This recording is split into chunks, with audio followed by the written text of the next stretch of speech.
السلام علیکم ورحمۃ اللہ وبرکاتہ۔ کیسے ہیں پیارے دوستو؟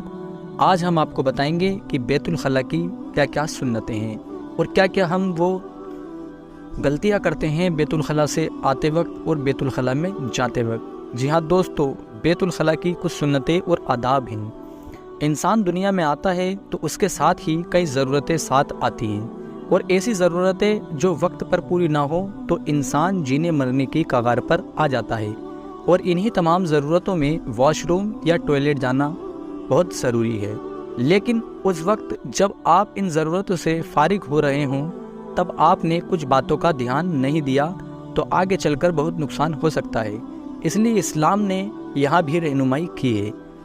ایک مسلمان کو واش روم جاتے وقت اور اس کے اندر اور نکلتے وقت کن کن چیزوں کا خیال کرنا چاہیے، تو یہاں پر ہم ان 7 غلطیوں کا ذکر کریں گے جو ہم عام طور پر ٹوائلٹ میں جاتے وقت کرتے ہیں۔ تو پیارے دوستو، بنے رہیے ہمارے ساتھ اس ویڈیو میں، اور ابھی تک آپ نے اس ویڈیو کو لائک نہیں کرا ہے تو لائک کریں، چینل کو سبسکرائب کریں۔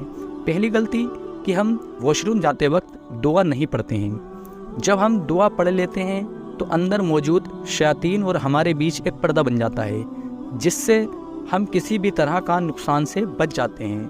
جیسا کہ آپ جانتے ہیں کہ فلاں پر کچھ آسیب کا اثر ہو جاتا ہے، یعنی شیاطین کا اثر ہو جاتا ہے، تو اسی لاپرواہی کی وجہ سے یہ ہوتا ہے۔ اس لیے دعاؤں کا خاص اہتمام رکھنا چاہیے۔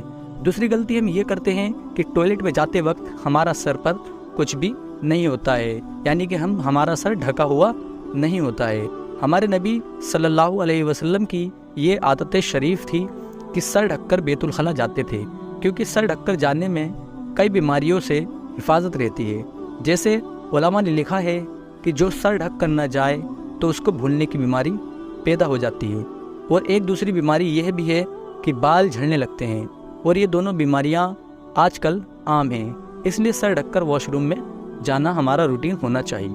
تیسری غلطی ہم یہ کرتے ہیں کہ قبلے کی طرف منہ یا پیٹھ کر بیٹھ جاتے ہیں۔ تو پیارے دوستو، قبلہ یعنی جس طرف رخ کر کے ہم نماز پڑھتے ہیں اس طرف منہ یا پیٹھ کر کے واش روم میں نہیں بیٹھنا چاہیے، چاہے آپ میدان میں ہوں، کھلے میں ہوں یا کسی بلڈنگ میں ہوں۔ ہر حال میں آپ کو قبلے کی طرف رخ نہیں کرنا ہے، نہ ہی پیٹھ کرنی ہے۔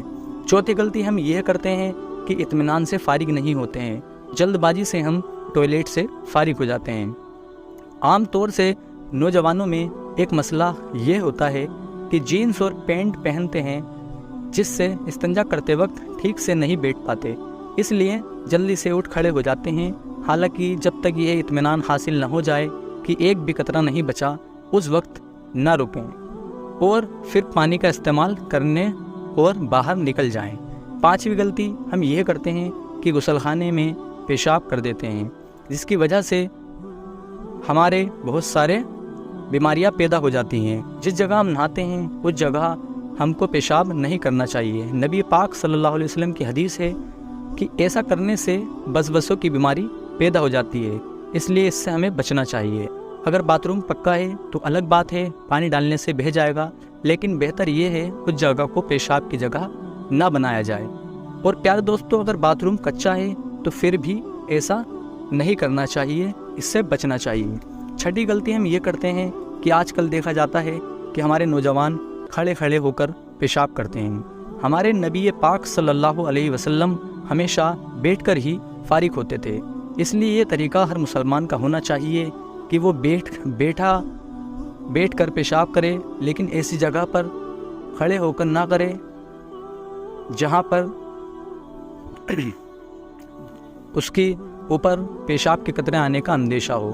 اگر مجبوری ہے تو کر لیں، لیکن اس بات کا خیال رکھیں کہ کپڑوں میں گندگی نہ لگنے پائے۔